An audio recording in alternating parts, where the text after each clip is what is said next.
আবার আমি নন্দ ঘটক থেকে পার্মানেন্টলি আমি নন্দিনী বালা দাসী হয়ে গেলাম। আমার মালিক যে নতুন একটা বিজনেস খুলেছে গো, বাচ্চা পয়দা করা আর সেই বাচ্চা বিক্রি করার বিজনেস। যে সব কুমারী মেয়েরা গোপনে পেটে বাচ্চা নিয়ে বসে আছো, তাদেরকে পটিয়ে পাটিয়ে ভুলিয়ে ভালিয়ে নিয়ে আসে, তাদেরকে মা বানানো না না, আমার বাচ্চা পয়দা করানোটাই আমার কাজ। ইস শালা, আমি যদি অরিজিনাল মেয়ে হতাম না, তাহলে বাচ্চা পয়দা করে করে আমি শালা বড় একেবারে রাতারাতি বড় লোক। তার জন্য প্রয়োজন হলে বছরে আমি 2-4 বার বাচ্চা পয়দা করতেও রাজি আছি। তুমি কি মাদি শুকর না কিলো যে বছরে 2-3 বার তুমি বাচ্চা পয়দা করবে? কে তুমি?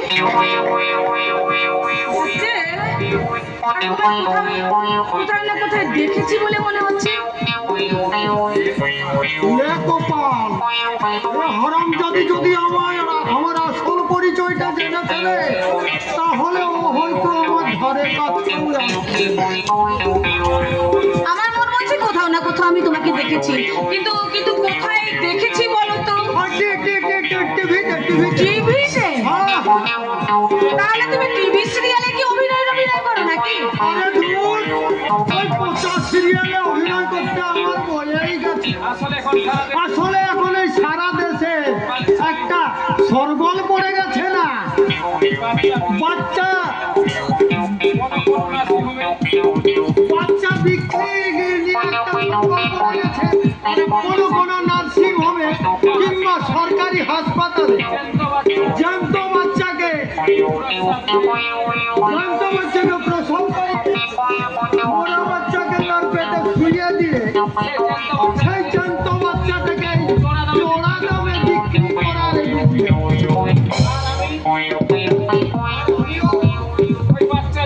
বাচ্চা বদল করতে করতে একদিন পুলিশের হাতে নাতে ধরা পড়ে গেছিলাম গো।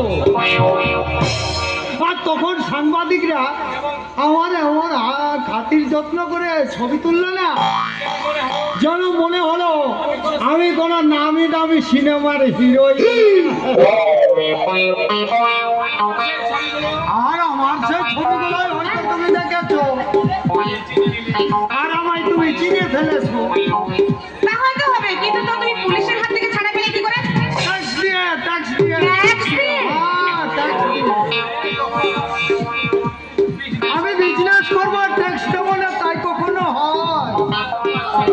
তাই তো বাচ্চা কোলে নিয়ে আমি থানার সদর দরজা দিয়ে গাট করে গেলাম, আর যেখানে যা ট্যাক্স দেওয়ার আমি দিলাম। আচ্ছা, আর তারপর খিড়কির দরজা দিয়ে সেই বাচ্চাকে কোলে নিয়ে আবার আমি ডবল দামে বিক্রি করে দিলাম। হয় বুঝি? আগো হ্যাঁ মে, তা হ্যাঁ গো মে, বাচ্চা কি তুমি পেটে ধরেই এনেছো না নতুন করে বীজ বুনতে হবে? আরে ভয় নাই, আমি এই তোমার বাচ্চা পয়দা করে দেবো।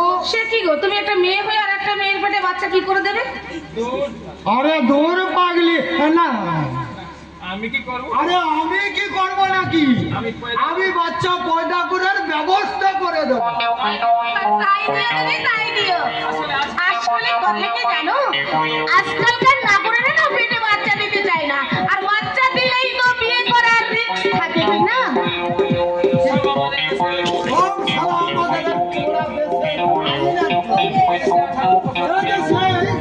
18 বছরের আগে বিয়ে হলে হয় তার গুরুতর বিচার, আর 18-র নিচে রেপ করাটা হয় নাবালিকা কারাগার। তবেই তো পাস করা বেকার রাস্তায় ফেপে করে ঘুরে আমি মাধ্যমিক ফল বুদ্ধিমানীরা নেতা মন্ত্রীদের চেয়ারে বসে দেশের শাসনতন্ত্রকে নিজেদের পকেটে পুরে রাখে। সেই দেশের বিচার ব্যবস্থার হাল তো এমনই হবে। লে কপাল, পাগল টাগল মানুষ এমন এমন পাগল ছাগল মানুষ এখানে কি করতে এলো রে বাবা? এর চেয়ে যদি ওই পাগলের চেয়ে ও যদি একটা পাগলি হতো না, তাহলে হয়তো তাকে তোমার বাচ্চা পয়দা করার মেশিন বানিয়ে বেশ কয়েক লক্ষ টাকা মুনাফা করেছে, তাই না? এই পাগল, এসব কি কথা? তুই আর সব কথা জানলি কি করে রে? আমি নয় গো, আমি নয়, এই সারা দেশের সমস্ত মানুষ আজ জেনে গেছে এই হাইটেক যুগের হাইটেক বিজনেসই হলো ওই জন্মদায়িনী মায়ের কোল থেকে বাচ্চা ছিনিয়ে দিয়ে যে মা হওয়ারই যোগ্য নয় তাকে মোটা টাকায় বিক্রি। লে কপাল, ডাক্তার আর ওই ডাক্তারি তকমাধারী হাইটেক ডাকাতেরা সেবার নাম করে অসুস্থ মানুষের সর্বস্ব কেড়ে নিয়ে তাকে মৃত্যুর মুখে ঠেলে দেওয়া, আর তারপর তার সেই মৃতদেহটাকে আইসিইউতে ঢুকিয়ে রেখে জর্জরি করে বিল বানানোটাই হলো এই হাইটেক যুগের হাইটেক ডাকাতি। ছি, ছি, ছি, ছি, ছি, ছি, ছি। এমন ডাক্তারদের ধরে ধরে এমন ডাক্তার এমন ডাক্তারদের মুখে আমি হিসি করি। তাই তো কবি দ্বিজেন্দ্রলাল রায় যদি আজ বেঁচে থাকতেন তাহলে হয়তো তিনি আবার অনেক দুঃখে কলম ধরে লিখতেন, হিংসে কপটতাই ভরা আমাদেরই বসুন্ধরা, তাহার মাঝে আছে দেশ সকল দেশের সেরা, বসে রক্ত দিয়ে রাঙা সে দেশ দুর্নীতি দিয়ে ঘেরা, এমন দেশটি কোথাও খুঁজে পাবে না গো তুমি, ভাবতে বড় লজ্জা সে যে আমার জন্মভূমি। কেন কাঁদছেন? কেন কাঁদছেন আপনি এখানে? এখানে আপনার চোখের জলের দাম কেউ দেবে না। খবরদার নেই। খবরদার, খবরদার মেয়ে, ওসব পাগল ওই সব পাগল ছাগলের কথা একদম বিশ্বাস করবে না, আর কাছেও যাবে না, কামড়ে দেবে। কামড়ে দেবে? হ্যাঁ গো মেয়ে, কামড়ে দেবে। পাগলা কুকুরের ওই পাগলা কুকুরে কামড়ালে যেমন জলাতঙ্ক রোগ হয়, তেমনি এই সব পাগলা মানুষে কামড়ালে হয় পলাতঙ্ক। অর্থাৎ অর্থাৎ পলা দেখলেই তুমি আতঙ্কে শিউরে উঠবে, জীবনে আর কোনোদিন তুমি পলা মানে বাচ্চা পেয়ে যাবে। বাচ্চা পয়দা করতে পারবে না।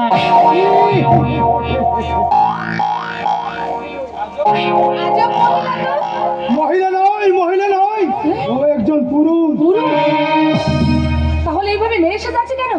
মেয়েরা থাকলে মেয়েদের চরম সর্বনাশ করবে কেমন করে? এই যুগে মেয়েরাই যে মেয়েদের সবচেয়ে বড় শত্রু। আপনার কথা যেমন ঠিক তেমনি এটাও সত্যি জামাই বাবু। শত্রু হলো ভাই হলো ভাইয়ের শত্রু, আর তা না হলে আপনার দাদা আপনাকে এইভাবে আটকে রেখে কষ্ট দিতে পারতো? আর কোনোদিনও কি আমি মুক্তি পাবো না শিবলি? এই জীবনে কি আর আমার শালুকের সাথে দেখা হবে না? ধৈর্য ধরুন জামাই বাবু, ধৈর্য ধরুন, দেখবেন একদিন সব কিছু ঠিক হয়ে যাবে। আর কবে ঠিক হবে শিবলি? আর যে আমি ধৈর্য ধরতে পারছি না। এখানে ভয়ঙ্কর মৃত্যুর বিভীষিকার মাঝে আমি বেঁচে আছি শুধুমাত্র আমার শালুককে ফিরে পাওয়ার আশায়। মাঝে মাঝে আমার কি মনে হয় জানো শিবলি? আমি মরে গেছি ভেবে শালুক যদি আবার অন্য কাউকে গ্রহণ করে নেয়, না, এভাবে এমন নিশ্চয় হতে পারে না।